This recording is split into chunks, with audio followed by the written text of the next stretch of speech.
ಓಂ ಶಾಂತಿ. ಇಂದಿನ ದಿನಾಂಕ 29/3/2025. ಪ್ರಾರ್ಥಮುರುಳಿ. ಬಾಪ್ತಾದ ಮಧುಬನ. ಮಧುರ ಮಕ್ಕಳೇ, ಜ್ಞಾನದಿಂದ ನಿಮಗೆ ಒಳ್ಳೆಯ ಜಾಗೃತಿ ಬಂದಿದೆ. ನೀವು ತಮ್ಮ 84 ಜನ್ಮಗಳನ್ನು ನಿರಾಕಾರ ಮತ್ತು ಸಾಕಾರ ತಂದೆಯನ್ನು ಅರಿತುಕೊಂಡಿದ್ದೀರಿ. ನಿಮ್ಮ ಅಲೆದಾಟವು ನಿಂತು ಹೋಯಿತು. ಪ್ರಶ್ನೆ: ಈಶ್ವರನ ಗತಿಮತವು ಭಿನ್ನವೆಂದು ಏಕೆ ಗಾಯನವಿದೆ? ಉತ್ತರ: ಏಕೆಂದರೆ ಅವರು ಇಂತಹ ಮತವನ್ನು ಕೊಡುತ್ತಾರೆ. ಅದರಿಂದ ನೀವು ಬ್ರಾಹ್ಮಣರು ಎಲ್ಲರಿಗಿಂತ ಭಿನ್ನರಾಗಿ ಬಿಡುತ್ತೀರಿ. ನಿಮ್ಮೆಲ್ಲರದ್ದು ಏಕಮತವಾಗಿ ಬಿಡುತ್ತದೆ. ಈಶ್ವರನೊಬ್ಬನೇ ಎಲ್ಲರ ಸದ್ಗತಿ ಮಾಡುತ್ತಾರೆ. ಪೂಜಾರಿಗಳಿಂದ ಪೂಜ್ಯರನ್ನಾಗಿ ಮಾಡುತ್ತಾರೆ. ಆದ್ದರಿಂದ ಅವರ ಗತಿಮತವು ಭಿನ್ನವಾಗಿದೆ. ಇದನ್ನು ನೀವು ಮಕ್ಕಳ ವಿನಃ ಯಾರೂ ತಿಳಿದುಕೊಂಡಿಲ್ಲ. ಓಂ ಶಾಂತಿ. ನೀವು ಮಕ್ಕಳಿಗೆ ತಿಳಿದಿದೆ. ಒಂದು ವೇಳೆ ಮಕ್ಕಳ ಆರೋಗ್ಯವು ಸರಿಯಿಲ್ಲವೆಂದರೆ ತಂದೆಯು ಹೇಳುತ್ತಾರೆ, ಬಲೆ ಇಲ್ಲಿ ಮಲಗಿಕೊಳ್ಳಿ, ಪರವಾಗಿಲ್ಲ, ಏಕೆಂದರೆ ನೀವು ಅಗಲಿ ಹೋಗಿ ಮರಳಿ ಸಿಕ್ಕಿದ ಮಕ್ಕಳಾಗಿದ್ದೀರಿ. ಅರ್ಥಾತ್ 5000 ವರ್ಷಗಳ ನಂತರ ಪುನಃ ಬಂದು ಮಿಲನ ಮಾಡಿದ್ದೀರಿ. ಯಾರನ್ನು ಮಿಲನ ಮಾಡಿದ್ದೀರಿ? ಬೇಅದ್ದಿನ ತಂದೆಯನ್ನು. ಇದನ್ನೂ ಸಹ ನೀವು ಮಕ್ಕಳು ತಿಳಿದುಕೊಂಡಿದ್ದೀರಿ. ನಾವು ಬೇಅದ್ದಿನ ತಂದೆಯೊಂದಿಗೆ ಮಿಲನ ಮಾಡಿದ್ದೇವೆಂದು ನಿಮಗೆ ನಿಶ್ಚಯವಿದೆ. ಏಕೆಂದರೆ ತಂದೆ ಇರುವುದೇ ಒಬ್ಬರು, ಲೌಕಿಕ, ಮತ್ತೊಬ್ಬರು ಅಲೌಕಿಕ. ದುಃಖದಲ್ಲಿ ಎಲ್ಲರೂ ಬೇಹದ್ದಿನ ತಂದೆಯನ್ನು ನೆನಪು ಮಾಡುತ್ತಾರೆ. ಸತ್ಯಯುಗದಲ್ಲಿ ಒಬ್ಬರೇ ಲೌಕಿಕ ತಂದೆಯನ್ನು ನೆನಪು ಮಾಡುತ್ತಾರೆ, ಏಕೆಂದರೆ ಅದು ಸುಖಧಾಮವಾಗಿದೆ. ಯಾರು ಈ ಲೋಕದಲ್ಲಿ ಶರೀರಕ್ಕೆ ಜನ್ಮ ನೀಡುವರೋ ಅವರಿಗೆ ಲೌಕಿಕ ತಂದೆಯೆಂದು ಕರೆಯಲಾಗುತ್ತದೆ. ಪಾರಲೌಕಿಕ ತಂದೆಯಂತೂ ಒಂದೇ ಬಾರಿ ಬಂದು ನಿಮ್ಮನ್ನು ತನ್ನವರನ್ನಾಗಿ ಮಾಡಿಕೊಳ್ಳುತ್ತಾರೆ. ನೀವು ಸಹ ಆ ತಂದೆಯ ಜೊತೆ ಅಮರ ಲೋಕದಲ್ಲಿರುತ್ತೀರಿ. ಅದಕ್ಕೆ ಪರಲೋಕ, ಪರಮಧಾಮವೆಂದು ಹೇಳಲಾಗುತ್ತದೆ. ಅದು ಅತ್ಯಂತ ಮೇಲೆ ಇರುವ ಧಾಮವಾಗಿದೆ. ಸ್ವರ್ಗವನ್ನು ಅತಿ ಮೇಲೆ ಇರುವ ಸ್ಥಾನವೆಂದು ಹೇಳುವುದಿಲ್ಲ. ಸ್ವರ್ಗ, ನರಕ ಇಲ್ಲಿಯೇ ಆಗುತ್ತದೆ. ಹೊಸ ಪ್ರಪಂಚಕ್ಕೆ ಸ್ವರ್ಗವೆಂದು, ಹಳೆಯ ಪ್ರಪಂಚಕ್ಕೆ ನರಕವೆಂದು ಹೇಳಲಾಗುತ್ತದೆ. ಈಗ ಇದು ಪತಿತ ಪ್ರಪಂಚವಾಗಿದೆ. ಏ ಪತಿತ ಪಾವನ, ಬನ್ನಿ ಎಂದು ಇಲ್ಲಿಯೇ ಕರೆಯುತ್ತಾರೆ. ಸತ್ಯಯುಗದಲ್ಲಿ ಈ ರೀತಿ ಕರೆಯುವುದಿಲ್ಲ. ರಾವಣ ರಾಜ್ಯವು ಆರಂಭವಾದಾಗಿನಿಂದ ಪತಿತರಾಗುತ್ತಾ ಹೋಗುತ್ತಾರೆ. ಇದಕ್ಕೆ ಪಂಚವಿಕಾರಗಳ ರಾಜ್ಯವೆಂದು ಹೇಳಲಾಗುವುದು. ಸತ್ಯಯುಗದಲ್ಲಿ ನಿರ್ವಿಕಾರಿ ರಾಜ್ಯವಿರುತ್ತದೆ. ಭಾರತಕ್ಕೆ ಎಷ್ಟೊಂದು ಮಹಿಮೆ ಇದೆ. ಆದರೆ ವಿಕಾರಿಗಳಾಗಿರುವ ಕಾರಣ ಭಾರತದ ಮಹಿಮೆಯನ್ನೇ ತಿಳಿದುಕೊಂಡಿಲ್ಲ. ಭಾರತವು ಸಂಪೂರ್ಣ ನಿರ್ವಿಕಾರಿಯಾಗಿತ್ತು. ಆಗ ಈ ಲಕ್ಷ್ಮೀ ನಾರಾಯಣರು ರಾಜ್ಯ ಮಾಡುತ್ತಿದ್ದರು. ಈಗ ಅವರ ರಾಜ್ಯವಿಲ್ಲ. ಅವರ ರಾಜ್ಯವು ಎಲ್ಲಿ ಹೋಯಿತು ಎಂಬುದು ಈ ಕಲ್ಲು ಬುದ್ಧಿಯವರಿಗೆ ಗೊತ್ತಿಲ್ಲ. ಮತ್ತೆಲ್ಲರೂ ತಮ್ಮ ತಮ್ಮ ಧರ್ಮ ಸ್ಥಾಪಕರನ್ನು ತಿಳಿದುಕೊಂಡಿದ್ದಾರೆ. ಭಾರತವಾಸಿಗಳು ಮಾತ್ರ ತಮ್ಮ ಧರ್ಮವನ್ನಾಗಲಿ ಧರ್ಮ ಸ್ಥಾಪಕರನ್ನಾಗಲಿ ತಿಳಿದುಕೊಂಡಿಲ್ಲ. ಅನ್ಯ ಧರ್ಮದವರು ತಮ್ಮ ಧರ್ಮವನ್ನು ಅರಿತುಕೊಂಡಿದ್ದಾರೆ. ಆದರೆ ಅವರು ಮತ್ತೆ ಯಾವಾಗ ಸ್ಥಾಪನೆ ಮಾಡಲು ಬರುತ್ತಾರೆ ಎಂಬುದನ್ನು ಮಾತ್ರ ತಿಳಿದುಕೊಂಡಿಲ್ಲ. ನಮ್ಮ ಸಿಖ್ ಧರ್ಮವು ಮೊದಲು ಇರಲಿಲ್ಲವೆಂಬುದು ಸಿಖ್ಖರಿಗೂ ತಿಳಿದಿರಲಿಲ್ಲ. ಗುರುನಾನಕರು ಬಂದು ಸ್ಥಾಪನೆ ಮಾಡಿದರೆಂದರೆ ಅವಶ್ಯವಾಗಿ ಸುಖಧಾಮದಲ್ಲಿ ಇದು ಇರುವುದಿಲ್ಲ. ಆದ್ದರಿಂದಲೇ ನಂತರ ಬಂದು ಗುರುನಾನಕರು ಸ್ಥಾಪನೆ ಮಾಡುತ್ತಾರೆ. ಏಕೆಂದರೆ ವಿಶ್ವದ ಇತಿಹಾಸ ಭೂಗೋಳವು ಪುನರಾವರ್ತನೆಯಾಗುತ್ತದೆ ಎಲ್ಲವೇ. ಕ್ರೈಸ್ತ ಧರ್ಮವೂ ಸಹ ಮೊದಲು ಇರಲಿಲ್ಲ, ನಂತರದಲ್ಲಿ ಸ್ಥಾಪನೆಯಾಯಿತು. ಮೊದಲಿಗೆ ಹೊಸ ಪ್ರಪಂಚವಿತ್ತು, ಒಂದು ಧರ್ಮವಿತ್ತು. ಕೇವಲ ನೀವು ಭಾರತವಾಸಿಗಳೇ ಇದ್ದಿರಿ. ಒಂದೇ ಧರ್ಮವಿತ್ತು. ನಂತರ ನೀವು 84 ಜನ್ಮಗಳನ್ನು ತೆಗೆದುಕೊಳ್ಳುತ್ತಾ ನಾವೇ ದೇವತೆಗಳಾಗಿದ್ದೆವು. ಮತ್ತೆ ನಾವೇ 84 ಜನ್ಮಗಳನ್ನು ತೆಗೆದುಕೊಳ್ಳುತ್ತೇವೆ ಎಂಬುದನ್ನು ಮರೆತು ಹೋಗಿದ್ದೀರಿ. ಆದ್ದರಿಂದಲೇ ತಂದೆಯು ತಿಳಿಸುತ್ತಾರೆ, ನೀವು ತಮ್ಮ ಜನ್ಮಗಳ ಬಗ್ಗೆ ಅರಿತುಕೊಂಡಿಲ್ಲ. ನಾನು ನಿಮಗೆ ತಿಳಿಸುತ್ತೇನೆ. ಅರ್ಧಕಲ್ಪ ರಾಮರಾಜ್ಯವಿತ್ತು, ಅನಂತರ ರಾವಣ ರಾಜ್ಯವಾಗಿದೆ. ಮೊದಲು ಸೂರ್ಯವಂಶಿ ಮನೆತನವಿರುತ್ತದೆ, ನಂತರ ಚಂದ್ರವಂಶಿ ಮನೆತನ ರಾಮರಾಜ್ಯವಿರುತ್ತದೆ. ಸೂರ್ಯವಂಶಿ ಲಕ್ಷ್ಮೀ ನಾರಾಯಣರ ಮನೆತನವಿದ್ದಾಗ ಯಾರು ಸೂರ್ಯವಂಶಿ ಲಕ್ಷ್ಮೀ ನಾರಾಯಣರ ಮನೆತನದವರಾಗಿದ್ದರೋ ಅವರೇ 84 ಜನ್ಮಗಳನ್ನು ತೆಗೆದುಕೊಂಡು ಈಗ ರಾವಣನ ಮನೆತನದವರಾಗಿದ್ದಾರೆ. ಮೊದಲು ಪುಣ್ಯಾತ್ಮರ ಮನೆತನದವರಾಗಿದ್ದವರು, ಈಗ ಪಾಪಾತ್ಮರ ಮನೆತನದವರಾಗಿದ್ದೀರಿ. 84 ಜನ್ಮಗಳನ್ನು ತೆಗೆದುಕೊಂಡಿದ್ದೀರಿ. ಸನ್ಯಾಸಿಗಳು 84 ಲಕ್ಷ ಜನ್ಮಗಳೆಂದು ಹೇಳುತ್ತಾರೆ. 84 ಲಕ್ಷ ಜನ್ಮಗಳ ಬಗ್ಗೆ ಯಾರು ಕುಳಿತು ವಿಚಾರ ಮಾಡುತ್ತಾರೆ? ಆದ್ದರಿಂದ ಯಾರು ಅದರ ಬಗ್ಗೆ ಚಿಂತನೆಯನ್ನೇ ನಡೆಸುವುದಿಲ್ಲ. ಈಗ ನಿಮಗೆ ತಂದೆಯು ತಿಳಿಸುತ್ತಾರೆ. ಈಗ ನೀವು ತಂದೆಯ ಮುಂದೆ ಕುಳಿತಿದ್ದೀರಿ.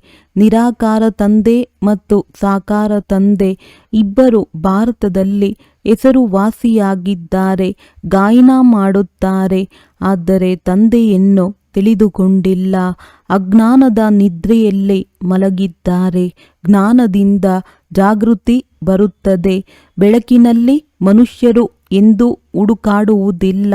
ಅಂಧಕಾರದಲ್ಲಿಯೇ ಹುಡುಕುತ್ತಾರೆ, ಅಲೆದಾಡುತ್ತಾರೆ. ಭಾರತವಾಸಿಗಳು ಪೂಜ್ಯರಾಗಿದ್ದರು, ಈಗ ಪೂಜಾರಿಗಳಾಗಿದ್ದಾರೆ. ಲಕ್ಷ್ಮೀ ನಾರಾಯಣರು ಪೂಜ್ಯರಾಗಿದ್ದರಲ್ಲವೇ?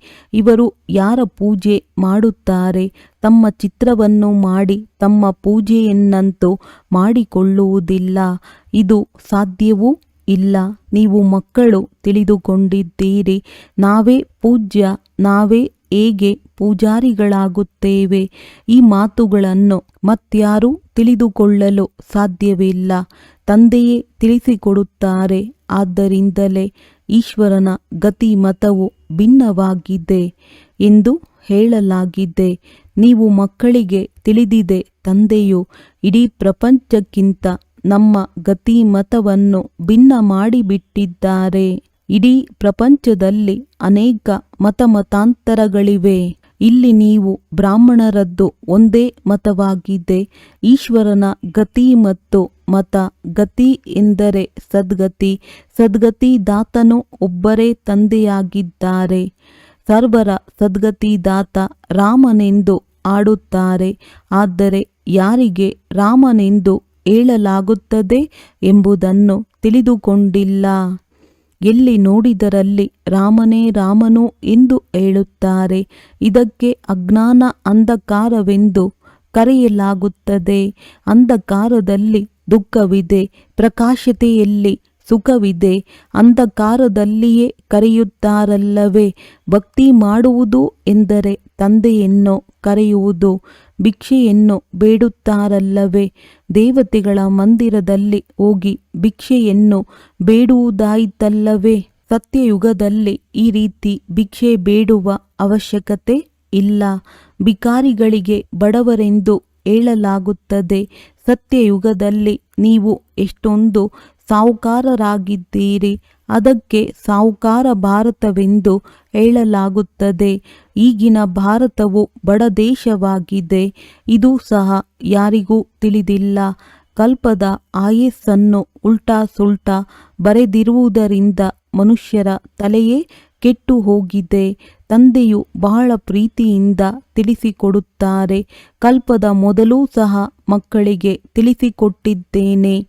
ನಾನು ಪತಿತ ಪಾವನ ತಂದೆಯನ್ನು ನೆನಪು ಮಾಡುವುದರಿಂದ ಪಾವನರಾಗುತ್ತೀರಿ. ಪತಿತರು ಹೇಗಾಗಿದ್ದೀರಿ? ವಿಕಾರಗಳ ತುಕ್ಕು ಹಿಡಿದಿದೆ.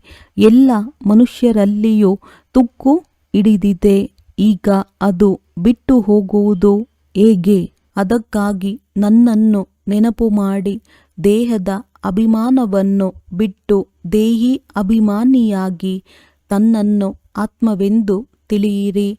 ಮೊದಲಿಗೆ ನೀವು ಆತ್ಮನಾಗಿದ್ದೀರಿ, ನಂತರದಲ್ಲಿ ಶರೀರವನ್ನು ತೆಗೆದುಕೊಳ್ಳುತ್ತೀರಿ. ಆತ್ಮವಂತೂ ಅಮರವಾಗಿದೆ. ಈ ಶರೀರವೇ ಮೃತ್ಯುವನ್ನು ಹೊಂದುತ್ತದೆ. ಸತ್ಯಯುಗಕ್ಕೆ ಅಮರ ಲೋಕವೆಂದು ಕರೆಯಲಾಗುತ್ತದೆ, ಕಲಿಯುಗಕ್ಕೆ ಮೃತ್ಯುಲೋಕವೆಂದು ಕರೆಯಲಾಗುತ್ತದೆ. ಅಮರ ಲೋಕವಿತ್ತು, ಅದು ನಂತರ ಹೇಗೆ ಮೃತ್ಯು ಲೋಕವಾಯಿತು ಎಂಬುದನ್ನು ಸಹ ಪ್ರಪಂಚದಲ್ಲಿ ಯಾರೂ ತಿಳಿದುಕೊಂಡಿಲ್ಲ. ಅಮರ ಲೋಕವೆಂದರೆ ಎಲ್ಲಿ ಅಕಾಲ ಮೃತ್ಯುವಾಗುವುದಿಲ್ಲವೋ ಅಲ್ಲಿ ಆಯಸ್ಸು ಸಹ ದೀರ್ಘವಾಗಿರುತ್ತದೆ. ಅದು ಪವಿತ್ರ ಪ್ರಪಂಚವಾಗಿದೆ. ನೀವು ರಾಜ ಋಷಿಯಾಗಿದ್ದೀರಿ. ಪವಿತ್ರರಿಗೆ ಋಷಿ ಎಂದು ಕರೆಯಲಾಗುತ್ತದೆ. ನಿಮ್ಮನ್ನು ಪವಿತ್ರರನ್ನಾಗಿ ಯಾರು ಮಾಡಿದರು, ಹೇಗೆ ಅವರನ್ನು ಶಂಕರಾಚಾರ್ಯರು ಮಾಡುತ್ತಾರೆಯೋ ಹಾಗೆಯೇ ನಿಮ್ಮನ್ನು ಶಿವಾಚಾರ್ಯರು ಮಾಡುತ್ತಿದ್ದಾರೆ. ಇವರು ಏನು ಓದಿಲ್ಲ. ಈ ಬ್ರಹ್ಮರವರ ಮೂಲಕ ಶಿವತಂದೆಯು ನಿಮಗೆ ಓದಿಸುತ್ತಾರೆ. ಶಂಕರಾಚಾರ್ಯರಂತೂ ಗರ್ಭದಿಂದ ಜನ್ಮ ಪಡೆದರು, ಮೇಲಿನಿಂದೇನೂ ಅವತರಿತರಾಗಲಿಲ್ಲ. ಶಿವತಂದೆಯು ಬ್ರಹ್ಮರವರಲ್ಲಿ ಪ್ರವೇಶ ಮಾಡುತ್ತಾರೆ, ಬರುತ್ತಾರೆ, ಹೋಗುತ್ತಾರೆ, ಮಾಲೀಕರಾಗಿದ್ದಾರೆ. ಯಾವಾಗ ಯಾರಲ್ಲಿ ಬೇಕೋ ಅವರಲ್ಲಿ ಹೋಗಬಲ್ಲರು. ಯಾರ ಕಲ್ಯಾಣವಾದರೂ ಮಾಡುವುದಿದ್ದರೆ ನಾನು ಪ್ರವೇಶ ಮಾಡಿಬಿಡುತ್ತೇನೆ. ಬಿಡುವುದಾದರೂ ಪತಿತ ಶರೀರದಲ್ಲಿಯೇ ಅಲ್ಲವೇ ಬಂದು ಅನೇಕರ ಕಲ್ಯಾಣ ಮಾಡುತ್ತೇನೆಂದು ತಂದೆಯು ತಿಳಿಸುತ್ತಾರೆ. ಮಾಯೆಯೂ ಸಹ ಕಡಿಮೆ ಇಲ್ಲ. ಕೆಲವೊಮ್ಮೆ ಧ್ಯಾನದಲ್ಲಿ ಹೋದಾಗ ಮಾಯೆಯು ಪ್ರವೇಶ ಮಾಡಿ ಉಲ್ಟಾ ಸುಲ್ಟಾ ಮಾತನಾಡಿಸುತ್ತಿರುತ್ತದೆ. ಆದ್ದರಿಂದ ಮಕ್ಕಳು ಬಹಳ ಸಂಭಾಲನೆ ಮಾಡಿಕೊಳ್ಳಬೇಕಾಗಿದೆ. ಕೆಲವರಲ್ಲಿ ಮಾಯೆಯು ಪ್ರವೇಶವಾದಾಗ ನಾನೇ ಶಿವನಾಗಿದ್ದೇನೆ, ನಾನೇ ಇಂಥವನಾಗಿದ್ದೇನೆಂದು ಹೇಳಿಕೊಳ್ಳುತ್ತಾರೆ. ಮಾಯೆಯು ದೊಡ್ಡ ಸೈತಾನನಾಗಿದ್ದಾನೆ. ಇವರಲ್ಲಿ ಯಾರ ಪ್ರವೇಶತೆಯಾಗಿದೆ ಎಂದು ಬುದ್ಧಿವಂತ ಮಕ್ಕಳು ಬಹಳ ಚೆನ್ನಾಗಿ ಅರ್ಥ ಮಾಡಿಕೊಳ್ಳುತ್ತಾರೆ. ಶಿವತಂದೆಗೆ ಈ ರಥವೇ ನಿಗದಿಯಾಗಿದೆಯಲ್ಲವೇ? ಅಂದ ಮೇಲೆ ನಾವು ಅನ್ಯರದ್ದನ್ನು ಕೇಳುವುದಾದರೂ ಏಕೆ? ಒಂದು ವೇಳೆ ಕೇಳುತ್ತೀರೆಂದರೂ ಸಹ ಮತ್ತೆ ತಂದೆಯೊಂದಿಗೆ ಈ ಮಾತು ಸರಿಯೇ ಅಥವಾ ತಪ್ಪೇ ಎಂಬುದನ್ನು ಕೇಳಿ ತಂದೆಯು ತಕ್ಷಣ ತಿಳಿಸಿಬಿಡುತ್ತಾರೆ. ಇದೇನು ನಡೆಯುತ್ತಿದೆ ಎಂಬುದನ್ನು ಕೆಲವರು ಬ್ರಾಹ್ಮಣಿಯರಿಂದಲೂ ಸಹ ಅರಿತುಕೊಳ್ಳಲು ಆಗುವುದಿಲ್ಲ. ಕೆಲವರಲ್ಲಿ ಮಾಯೆಯು ಈ ರೀತಿ ಪ್ರವೇಶವಾಗುತ್ತದೆ. ಅವರು ಪೆಟ್ಟನ್ನು ಕೊಡುತ್ತಾರೆ ಮತ್ತು ನಿಂದನೆ ಮಾಡಲು ತೊಡಗುತ್ತಾರೆ. ಅಂದ ಮೇಲೆ ಒಂದು ವೇಳೆ ಅವರಲ್ಲಿ ತಂದೆಯು ಪ್ರವೇಶ ಮಾಡಿದ್ದರೆ ತಂದೆಯು ನಿಂದನೆ ಮಾಡುತ್ತಾರೆಯೇ? ಈ ಮಾತುಗಳನ್ನು ಸಹ ಕೆಲವು ಮಕ್ಕಳು ಅರಿತುಕೊಳ್ಳುವುದಿಲ್ಲ. ಬಹಳ ಒಳ್ಳೊಳ್ಳೆಯ ಮಕ್ಕಳೂ ಸಹ ಕೆಲವೊಮ್ಮೆ ಮರೆತು ಹೋಗುತ್ತಾರೆ. ಎಲ್ಲ ಮಾತುಗಳನ್ನು ತಂದೆಯ ಬಳಿ ಸ್ಪಷ್ಟ ಮಾಡಿಕೊಳ್ಳಬೇಕು. ಏಕೆಂದರೆ ಅನೇಕರಲ್ಲಿ ಮಾಯೆಯು ಪ್ರವೇಶ ಮಾಡಿಬಿಡುತ್ತದೆ. ಮತ್ತೆ ಧ್ಯಾನದಲ್ಲಿ ಹೋಗಿ ಏನೇನನ್ನೋ ಮಾತನಾಡುತ್ತಿರುತ್ತಾರೆ. ಆದ್ದರಿಂದ ಇದರಲ್ಲಿಯೂ ಬಹಳ ಎಚ್ಚರಿಕೆ ಇರಬೇಕು. ತಂದೆಗೆ ಪೂರ್ಣ ಸಮಾಚಾರವನ್ನು ತಿಳಿಸಬೇಕು. ಅವರಲ್ಲಿ ಮೊಮ್ಮ ಬರುತ್ತಾರೆ, ಇವರಲ್ಲಿ ಬಾಬಾ ಬರುತ್ತಾರೆ. ಇವೆಲ್ಲ ಮಾತುಗಳನ್ನು ಬಿಟ್ಟು ತಂದೆಯ ಒಂದೇ ಆದೇಶವಾಗಿದೆ, ನನ್ನೊಬ್ಬನನ್ನೇ ನೆನಪು ಮಾಡಿ. ತಂದೆ ಮತ್ತು ಸೃಷ್ಟಿ ಚಕ್ರವನ್ನು ನೆನಪು ಮಾಡಿ. ರಚಯಿತ ಮತ್ತು ರಚನೆಯ ಸ್ಮರಣೆ ಮಾಡುವವರ ಚೆಹರೆಯು ಬಹಳ ಹರ್ಷಿತವಾಗಿರುವುದು. ಕೆಲವರು ತಂದೆಯ ಸ್ಮರಣೆಯನ್ನೇ ಮಾಡುವುದಿಲ್ಲ. ಕರ್ಮ ಬಂಧನವು ಬಹಳ ಕಠಿಣವಾಗಿದೆ. ವಿವೇಕವು ಹೇಳುತ್ತದೆ, ಯಾವಾಗ ಬೇಅದ್ದಿನ ತಂದೆಯು ಸಿಕ್ಕಿದ್ದಾರೆ, ನನ್ನನ್ನು ನೆನಪು ಮಾಡಿ ಎಂದು ಹೇಳುತ್ತಿದ್ದಾರೆ. ಅಂದ ಮೇಲೆ ನಾವೇಕೆ ನೆನಪು ಮಾಡಬಾರದು? ಏನೇ ಆದರೂ ಸಹ ಅದನ್ನು ತಂದೆಯೊಂದಿಗೆ ಕೇಳಿ ತಂದೆಯು ತಿಳಿಸುತ್ತಾರೆ. ಕರ್ಮ ಭೋಗವು ಇನ್ನು ಉಳಿದುಕೊಂಡಿದೆಯಲ್ಲವೇ? ಕರ್ಮಾತೀತ ಸ್ಥಿತಿಯಾದ ಮೇಲೆ ನೀವು ಸದಾ ಹರ್ಷಿತರಾಗಿರುತ್ತೀರಿ. ಅಲ್ಲಿಯವರೆಗೂ ಏನಾದರೊಂದು ಆಗುತ್ತಲೇ ಇರುತ್ತದೆ. ಇದನ್ನೂ ಸಹ ತಿಳಿದುಕೊಂಡಿದ್ದೀರಲ್ಲವೇ? ಬೆಕ್ಕಿಗೆ ಚೆಲ್ಲಾಟ, ಇಲಿಗೆ ಪ್ರಾಣ ಸಂಕಟ, ವಿನಾಶವಾಗಲಿದೆ. ನೀವಂತೂ ಫರಿಷ್ಠೆಗಳಾಗುತ್ತೀರಿ. ಇನ್ನು ಸ್ವಲ್ಪ ದಿನಗಳು ಮಾತ್ರವೇ ಈ ಪ್ರಪಂಚದಲ್ಲಿರುತ್ತೀರಿ. ಮತ್ತೆ ನೀವು ಮಕ್ಕಳಿಗೆ ಈ ಸ್ಥೂಲವತನದ ಅನುಭವವೇ ಇರುವುದಿಲ್ಲ. ಸೂಕ್ಷ್ಮವತನ ಮತ್ತು ಮೂಲವತನದ ಅನುಭವವಾಗುತ್ತಿರುತ್ತದೆ. ಸೂಕ್ಷ್ಮವತನವಾಸಿಗಳಿಗೆ ಫರಿಷ್ಠೆಗಳೆಂದು ಹೇಳಲಾಗುತ್ತದೆ. ನೀವು ಸ್ವಲ್ಪ ಸಮಯ ಮಾತ್ರವೇ ಆಗುತ್ತೀರಿ. ಯಾವಾಗ ನೀವು ಕರ್ಮಾತೀತ ಸ್ಥಿತಿಯನ್ನು ಹೊಂದುತ್ತೀರಿ, ಸೂಕ್ಷ್ಮವತನದಲ್ಲಿ ಈ ಮೂಳೆ ಮಾಂಸಗಳ ಶರೀರವಿರುವುದಿಲ್ಲ. ಈ ಸ್ಥೂಲ ಶರೀರವೇ ಇಲ್ಲವೆಂದರೆ ಇನ್ನೇನು ಉಳಿಯಿತು? ಕೇವಲ ಸೂಕ್ಷ್ಮ ಶರೀರವಿರುತ್ತದೆ. ಅಂದರೆ ನಿರಾಕಾರಿಯಾಗಿ ಬಿಡುತ್ತೀರೆಂದಲ್ಲ, ಸೂಕ್ಷ್ಮ ಆಕಾರವಿರುತ್ತದೆ. ಅಲ್ಲಿ ಸನ್ನೆಯ ಭಾಷೆಯು ನಡೆಯುತ್ತದೆ. ಆತ್ಮವು ಶಬ್ದದಿಂದ ದೂರವಿರುತ್ತದೆ. ಅದಕ್ಕೆ ಸೂಕ್ಷ್ಮವತನವೆಂದು ಕರೆಯಲಾಗುತ್ತದೆ. ಸನ್ನೆಯ ಭಾಷೆ ಇರುತ್ತದೆ, ಅರ್ಥಾತ್ ಸೂಕ್ಷ್ಮ ಭಾಷೆ ಇರುತ್ತದೆ. ಇದಂತೂ ಶಬ್ದದ ಪ್ರಪಂಚವಾಗಿದೆ. ಇದರ ನಂತರ ಮೂವಿ ಸನ್ನೆಯ ಭಾಷೆ, ಅದರ ಮೇಲೆ ಸೈಲೆನ್ಸ್. ಇಲ್ಲಂತೂ ಶಬ್ದದ ಭಾಷೆಯು ನಡೆಯುತ್ತದೆ. ಇದು ಡ್ರಾಮಾದ ಮಾಡಲ್ಪಟ್ಟ ಪಾತ್ರವಾಗಿದೆ. ಮೂಲ ಲೋಕದಲ್ಲಿ ಸಂಪೂರ್ಣ ಶಾಂತಿ ಇರುತ್ತದೆ. ಅದು ಮೂವಿ. ಇಲ್ಲಿ ಟಾಕಿ ಇರುತ್ತದೆ. ಈ ಮೂರು ಲೋಕಗಳನ್ನು ನೆನಪು ಮಾಡುವವರು ಕೆಲವರೇ ವಿರಳ ಇರುತ್ತಾರೆ. ತಂದೆಯು ತಿಳಿಸುತ್ತಾರೆ, ಮಕ್ಕಳೇ, ಶಿಕ್ಷೆಗಳಿಂದ ಮುಕ್ತರಾಗಲು ಕೊನೆ ಪಕ್ಷ 8 ಗಂಟೆಗಳ ಕಾಲ ಕರ್ಮಯೋಗಿಯಾಗಿ ಕರ್ಮ ಮಾಡಿ 8 ಗಂಟೆ ವಿಶ್ರಾಂತಿ ಮಾಡಿ. ಇನ್ನು 8 ಗಂಟೆಯ ಸಮಯ ತಂದೆಯನ್ನು ನೆನಪು ಮಾಡಿ. ಇದೇ ಅಭ್ಯಾಸದಿಂದ ನೀವು ಪಾವನರಾಗಿ ಬಿಡುತ್ತೀರಿ. ನಿದ್ರೆ ಮಾಡುತ್ತೀರೆಂದರೆ ಅದೇನು ತಂದೆಯ ನೆನಪಾಗಲಿಲ್ಲ, ಅಥವಾ ನಾವಂತೂ ತಂದೆಯ ಮಕ್ಕಳಾಗಿದ್ದೇವೆ ಅಂದ ಮೇಲೆ ನೆನಪು ಮಾಡುವ ಅವಶ್ಯಕತೆ ಏನಿದೆ ಎಂದು ತಿಳಿಯಬಾರದು. ತಂದೆಯಂತೂ ತಿಳಿಸುತ್ತಾರೆ, ಮಕ್ಕಳೇ, ನನ್ನನ್ನು ಪರಮಧಾಮದಲ್ಲಿ ನೆನಪು ಮಾಡಿ. ತನ್ನನ್ನು ಆತ್ಮನೆಂದು ತಿಳಿದು ನನ್ನನ್ನು ನೆನಪು ಮಾಡಿ. ಎಲ್ಲಿಯವರೆಗೆ ಯೋಗ ಬಲದಿಂದ ನೀವು ಪವಿತ್ರರಾಗುವುದಿಲ್ಲವೋ ಅಲ್ಲಿಯವರೆಗೆ ಮನೆಗೆ ಹೋಗಲು ಸಾಧ್ಯವಿಲ್ಲ. ಇಲ್ಲವಾದರೆ ಶಿಕ್ಷೆಗಳನ್ನನುಭವಿಸಿ ಹೋಗಬೇಕು. ಸೂಕ್ಷ್ಮವತನ ಮೂಲವತನದಲ್ಲಿಯೂ ಹೋಗುತ್ತೀರಿ, ನಂತರ ಸ್ವರ್ಗದಲ್ಲಿ ಬರುತ್ತೀರಿ. ತಂದೆಯು ತಿಳಿಸಿದ್ದಾರೆ. ಮುಂದೆ ಓದಂತೆ ಪತ್ರಿಕೆಗಳಲ್ಲಿಯೂ ಬರುವುದು. ಇನ್ನೂ ಸಮಯವಿದೆ. ಇಷ್ಟು ದೊಡ್ಡ ರಾಜಧಾನಿಯು ಸ್ಥಾಪನೆಯಾಗುತ್ತಿದೆ. ಭಾರತದ ಪೂರ್ವ, ಪಶ್ಚಿಮ, ಉತ್ತರ, ದಕ್ಷಿಣ ಎಷ್ಟೊಂದಿದೆ. ಪತ್ರಿಕೆಗಳ ಮೂಲಕವೇ ತಂದೆಯ ಪ್ರತ್ಯಕ್ಷತೆಯ ಶಬ್ದವು ಮೊಳಗುವುದು. ತಂದೆಯು ತಿಳಿಸುತ್ತಾರೆ, ನನ್ನನ್ನು ನೆನಪು ಮಾಡುವುದರಿಂದ ನಿಮ್ಮ ಪಾಪಗಳು ತುಂಡಾಗುತ್ತವೆ. ಹೇ ಪತಿತ ಪಾವನ ಮುಕ್ತಿದಾತ, ನಮ್ಮನ್ನು ದುಃಖದಿಂದ ಮುಕ್ತಗೊಳಿಸು ಎಂದು ಕರೆಯುತ್ತಾರೆ. ಮಕ್ಕಳಿಗೆ ತಿಳಿದಿದೆ, ಡ್ರಾಮಾದಾನುಸಾರ ವಿನಾಶವೂ ಆಗಲಿದೆ. ಈ ಯುದ್ಧದ ನಂತರ ಶಾಂತಿಯೇ ಶಾಂತಿ ನೆಲೆಸುವುದು, ಸುಖಧಾಮವಾಗಿ ಬಿಡುವುದು. ಎಲ್ಲವೂ ಅಲ್ಲೋಲ ಕಲ್ಲೋಲವಾಗಿ ಬಿಡುವುದು. ಸತ್ಯಯುಗದಲ್ಲಿ ಒಂದೇ ಧರ್ಮವಿರುತ್ತದೆ. ಕಲಿಯುಗದಲ್ಲಿ ಅನೇಕ ಧರ್ಮಗಳಿರುವುದು. ಇದನ್ನು ಯಾರು ಬೇಕಾದರೂ ತಿಳಿದುಕೊಳ್ಳಬಲ್ಲರು. ಎಲ್ಲರಿಗಿಂತ ಮೊದಲು ಆದಿ ಸನಾತನ ದೇವಿ ದೇವತಾ ಧರ್ಮವಿತ್ತು. ಸೂರ್ಯವಂಶೀಯರಿದ್ದಾಗ ಚಂದ್ರವಂಶೀಯರಿರಲಿಲ್ಲ. ನಂತರ ಚಂದ್ರವಂಶೀಯರಿರುತ್ತಾರೆ. ಕೊನೆಯಲ್ಲಿ ಈ ದೇವಿ ದೇವತಾ ಧರ್ಮವು ಪ್ರಾಯಲೋಪವಾಗಿ ಬಿಡುತ್ತದೆ. ಆಗ ಅನ್ಯ ಧರ್ಮದವರು ಬರುತ್ತಾರೆ. ಅವರ ಸಂಸ್ಥೆಯು ವೃದ್ಧಿಯನ್ನು ಹೊಂದುವವರೆಗೆ ಅವರ ಬಗ್ಗೆಯೂ ಸಹ ಯಾರಿಗೂ ತಿಳಿದಿರುವುದಿಲ್ಲ. ಈಗ ನೀವು ಮಕ್ಕಳು ಸೃಷ್ಟಿಯ ಆದಿ ಮಧ್ಯ ಅಂತ್ಯವನ್ನು ಅರ್ಥ ಮಾಡಿಕೊಂಡಿದ್ದೀರಿ. ಏಣಿಯ ಚಿತ್ರದಲ್ಲಿ ಕೇವಲ ಭಾರತವಾಸಿಗಳನ್ನೇ ಏಕೆ ತೋರಿಸಿದ್ದೀರಿ ಎಂದು ನಿಮ್ಮೊಂದಿಗೆ ಪ್ರಶ್ನಿಸುತ್ತಾರೆ.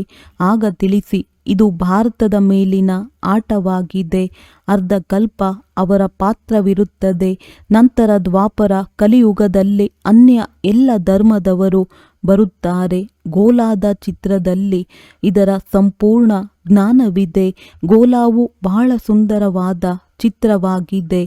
ಸತ್ಯ ತ್ರೇತಾಯುಗದಲ್ಲಿ ಶ್ರೇಷ್ಠಾಚಾರಿ ಪ್ರಪಂಚವಾಗಿರುತ್ತದೆ. ದ್ವಾಪರ ಕಲಿಯುಗವು ಭ್ರಷ್ಟಾಚಾರಿ ಪ್ರಪಂಚವಾಗಿದೆ.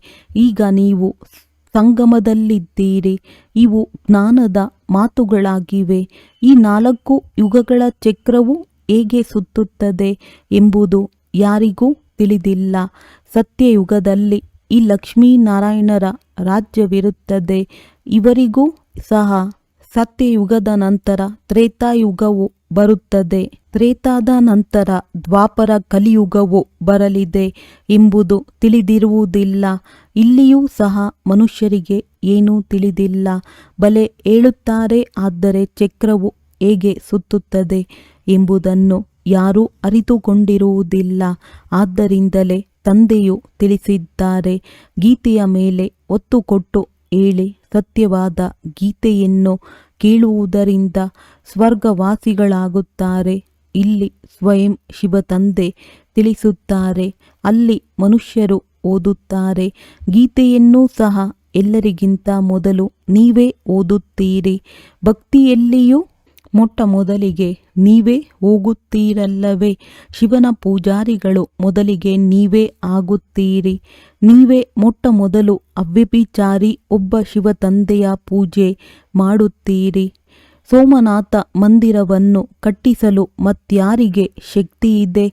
ಬೋರ್ಡ್ನ ಮೇಲೆ ಅನೇಕ ಪ್ರಕಾರದ ಮಾತುಗಳನ್ನು ಬರೆಯಬಹುದಾಗಿದೆ. ಇದನ್ನು ಬರೆಯಿರಿ. ಭಾರತವಾಸಿಗಳು ಸತ್ಯಗೀತೆಯನ್ನು ಕೇಳುವುದರಿಂದ ಸತ್ಯಖಂಡದ ಮಾಲೀಕರಾಗುತ್ತಾರೆ. ಈಗ ನೀವು ಮಕ್ಕಳು ತಿಳಿದುಕೊಂಡಿದ್ದೀರಿ. ನಾವು ಸತ್ಯಗೀತೆಯನ್ನು ಕೇಳಿ ಸ್ವರ್ಗವಾಸಿಗಳಾಗುತ್ತಿದ್ದೇವೆ.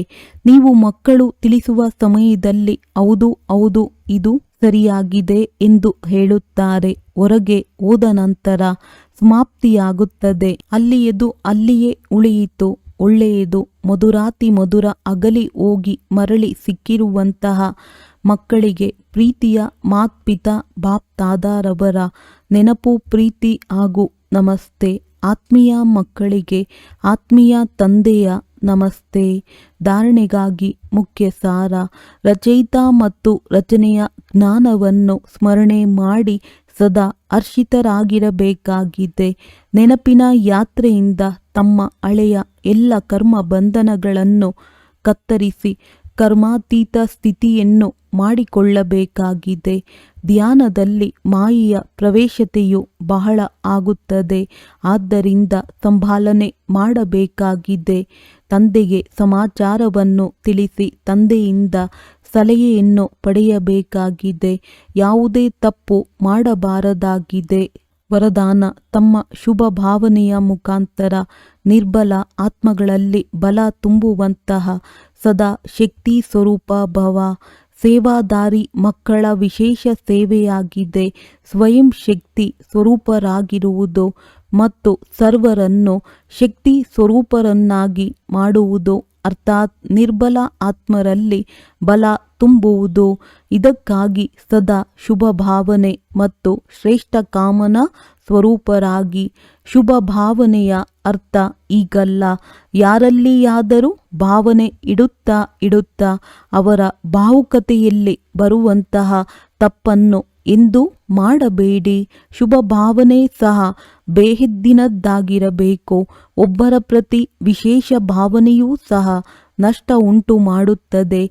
ಆದ್ದರಿಂದ ಬೇಹದ್ದಿನಲ್ಲಿ ಸ್ಥಿತರಾಗಿ ನಿರ್ಬಲ ಆತ್ಮರಿಗೆ ತಮಗೆ ಪ್ರಾಪ್ತಿಯಾಗಿರುವ ಶಕ್ತಿಗಳ ಆಧಾರದಿಂದ ಶಕ್ತಿ ಸ್ವರೂಪರನ್ನಾಗಿ ಮಾಡಿ. ಸ್ಲೋಗನ್: ಅಲಂಕಾರ ಬ್ರಾಹ್ಮಣ ಜೀವನದ ಶೃಂಗಾರವಾಗಿದೆ. ಆದ್ದರಿಂದ ಅಲಂಕಾರಿಗಳಾಗಿ ದೇಹ ಅಹಂಕಾರಿಯಲ್ಲ. ಅವ್ಯಕ್ತ ಸೂಚನೆ: ಸತ್ಯ ಮತ್ತು ಸಭ್ಯತೆ ರೂಪಿ ಕಲ್ಚರ್ ಸಂಸ್ಕೃತಿಯನ್ನು ತಮ್ಮದಾಗಿಸಿಕೊಳ್ಳಿರಿ. ಕೆಲವು ಮಕ್ಕಳು ಹೇಳುತ್ತಾರೆ, ಹಾಗೆ ಕ್ರೋಧ ಬರುವುದಿಲ್ಲ. ಆದರೆ ಯಾರಾದರೂ ಸುಳ್ಳು ಹೇಳುತ್ತಾರೆ ಅಂದರೆ ಕ್ರೋಧ ಬಂದು ಬಿಡುತ್ತದೆ.